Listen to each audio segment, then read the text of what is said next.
One begin on the path to self-discovery, the journey inward? That's been a question that I've asked myself for quite some time, because looking back, I don't know how I got on this path. I don't know how I got on the path of self-discovery and learning about who and what I really am and learning the truth. Which the truth is, everything that I tell myself that I am is not who I am. It's just a story, it's just the ego, it's an identity that I've created to help me maneuver in the world. It's wonderful, don't get me wrong, it's not a bad thing. It's definitely not a bad thing, it's not a good thing. It's effective, it serves, because this world, we live in structures, we live in communities, we live with people, we live and have relationships with others, and so we need these structures, we need these identities, we need these roles to play in order to function, and that's just an okay thing. And at the same time, it's really good to begin to develop the practice of letting go of everything you think you are and letting go of everything that you are. And where I began in my journey was I began to question things. I began to question things like, what's the point? What's the point of this experience? What's the point of life? What's the point of my life? What's the point of work? What's the point of job? What's the point? And I just began to sit with okay, and even sitting with the question, who am I? Who are you? What are you? And sitting with that and really contemplating that question. And I remember when I first started my journey, it was very overwhelming and very frustrating because I couldn't answer those questions. I didn't have an answer for those questions. And there's a part that wanted to answer and wanted to know those answers to those questions. But there was a part of me that never did, and still doesn't know, and still won't ever know, because the simple act of trying to answer those questions is an illusion that keeps one bought into trying to find the answer when the answer is just here. The answer is now. The answer is in the moment. So yeah, I began to question everything. I began to question, what is the thing that we call the mind? What is a thought? How do I really connect with people? Why am I the way that I am? That was a big one for me. That was a huge one for me. Why am I the way that I am? With that question, I truly began to see that the reason why I was the way that I was from everything that I experienced previously. And that is the truth. We are the sum of our experience. Now there gets to a point in one's experience where you're saying oh, I'm not my past. There's a point that one gets to in their experience in which they've processed and healed enough of the energy where they can actually begin to be in alignment with that saying. So that saying is now true, that you are not your past, that you can begin to separate from that. You can let go of everything you were. But until one does that work, I don't believe that that's possible. I believe that majority of people in the world are summations of their experiences and those moments. And so when one begins to do the self-work and the work into that, and the dive into that, and begin working on letting go of things and beginning to notice where my reactions are coming from, because there's two forms, there's two ways to tell.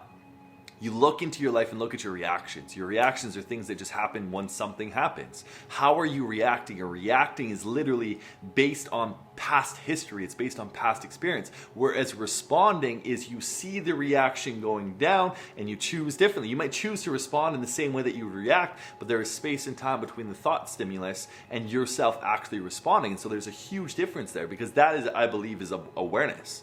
That is huge awareness, is seeing how you're reacting to things. There are times when I want to get extremely angry. That's just a reaction. It's I'm angry and it's oh.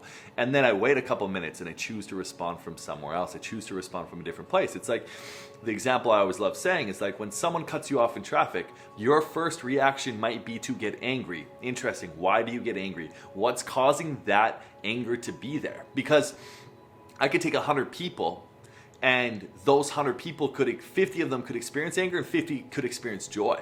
Now, why is that? Because your past experiences are shaping your environment.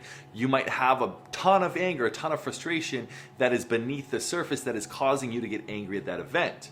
And so it's looking into that, why do I get angry when this happens?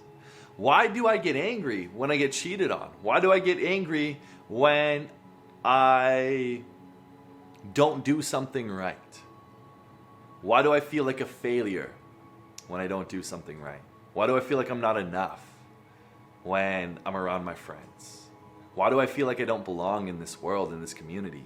beginning to question those, because our past experiences cause us to respond to those thoughts and those questions. And when we get to a space through meditation and through awareness, through breath work, through different modalities, cold dips, cold exposure, yoga, whatever modality helps one build awareness, it could really be anything. It could be journaling, drawing, it could be any passion of yours. When you begin to build the awareness, you get to begin to react and respond to those questions differently. So now when I ask a question or like I fail at something, it's like, beautiful. You have a chance to learn, brother. And it's like usually with a smile on my face. When I'm hard, like even there are times when I've dated a couple of women. I've dated one woman here in Victoria as well, which I didn't share about. Oh, stop. Oh. We're driving and I just laughed. I was like, I can't believe I missed that turn. I was like laughing. She's like, oh, you don't have to be so hard on yourself. And I was like, what?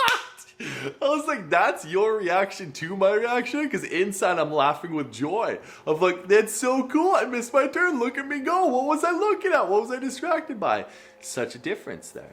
It was just interesting to note. So how I began to journey on the path into myself was begin to question everything and look at my reactions to things. Look at how I respond and how I react in this world, because the truth that I came to understand and to be with is that anything is possible. That any reaction, that someone can walk into my life and live a totally different life and react to everything that's occurring way differently than I can. So what in my life do I not like, and how can I begin to change that? That's also how I began to kind of wake up, is like, what do I desire? And asking myself that question. What do I want? How do I want to navigate this world? What do I want in my life? How can I begin to change things? Those are all huge questions to ask oneself. And I think it's so important on this path of fatherhood, because if we don't do this, our children have to.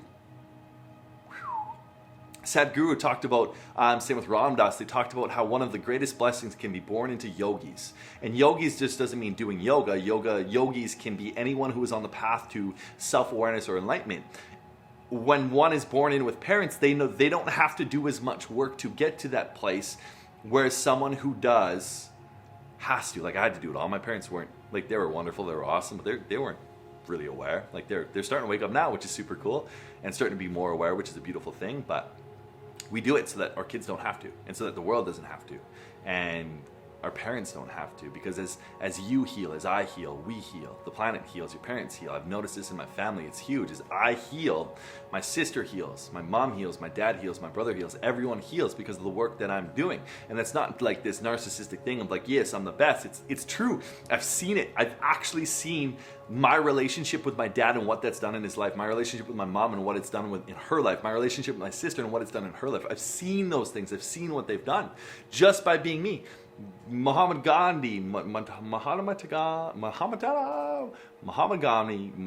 said, be the change that you want to see in the world. And that's the truth. So that's the one love. That's the message, man. Hope you guys have a wonderful night. If you enjoyed today's video, remember to like and comment with what resonated with you. Also, remember to subscribe to the channel. If you're new to the channel, I appreciate you so much. Peace, grease, love, and light. And until next time, you guys have a stellar motherfucking week.